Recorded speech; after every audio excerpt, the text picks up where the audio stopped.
Di tengah sorotan tajam terhadap kondisi fiskal negara, satu isu kembali mencuat ke permukaan. Siapa yang harus bertanggung jawab atas membengkaknya utang proyek kereta cepat Jakarta-Bandung? Wush! Proyek yang dulu dijanjikan akan menjadi kebanggaan nasional, kini justru menjadi beban ekonomi dan simbol kegagalan manajemen negara. Dan yang paling disorot publik hari ini adalah dua nama besar, mantan Presiden Jokowi dan mantan Menteri Koordinator Maritim dan Investasi Luhut Binsar Panjaitan, sosok yang disebut-sebut sebagai motor utama proyek kereta cepat sejak awal. Keduanya diduga memaksakan proyek ini berjalan, meski banyak ahli sudah memperingatkan soal risiko finansial dan ketidaklayakan ekonominya. Awalnya, proyek kereta cepat digembar-gemborkan sebagai simbol kemajuan dan kemandirian Indonesia. Jokowi menyebutnya sebagai proyek strategis nasional yang akan membawa manfaat besar bagi rakyat. Namun, janji yang paling diingat publik adalah ini. Proyek ini tidak akan membebani APBN. Kini, janji itu terbukti kosong.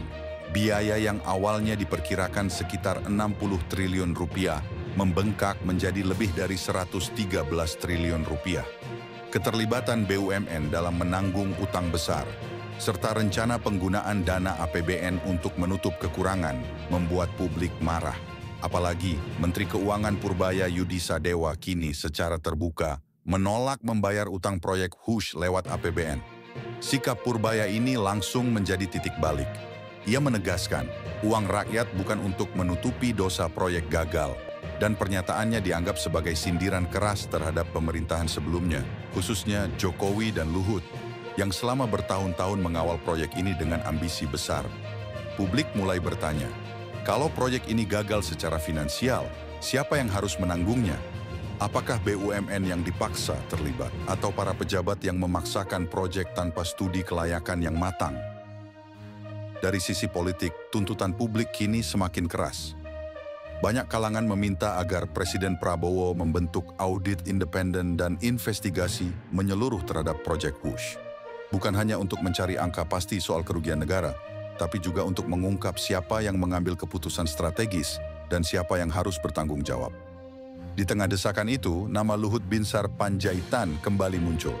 Sebagai tokoh yang memimpin langsung negosiasi dengan pihak Cina dan menjadi ketua Komite Proyek Strategis Nasional, Luhut disebut berperan besar dalam setiap keputusan penting proyek ini.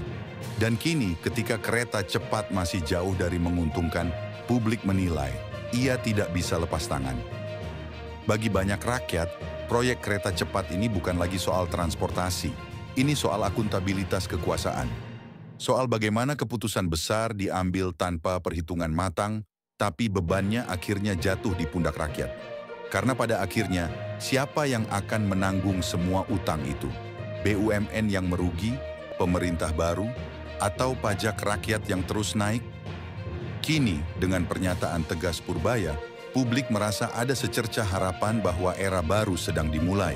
Era di mana pejabat berani berkata tidak terhadap warisan proyek bermasalah. Namun di sisi lain, langkah Purbaya juga membuka luka lama. Apakah Jokowi dan Luhut akan berani bertanggung jawab atas proyek yang mereka banggakan itu?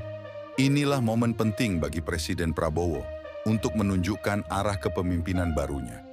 Apakah ia akan menutup kasus ini demi stabilitas politik atau justru berani membuka seluruh fakta demi keadilan publik? Satu hal pasti, publik kini menuntut transparansi karena uang rakyat bukan alat untuk menutupi kesalahan elit. Bagaimana menurut kalian?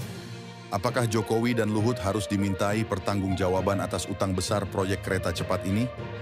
Tulis pendapat kalian di kolom komentar, biar publik ikut menilai siapa yang sebenarnya paling bertanggung jawab. Jangan lupa like, share, dan subscribe channel ini supaya kamu nggak ketinggalan analisa investigatif berikutnya. Tetap kritis, tetap waspada, karena kebenaran tidak boleh dikubur demi kepentingan politik untuk Indonesia menjadi lebih baik.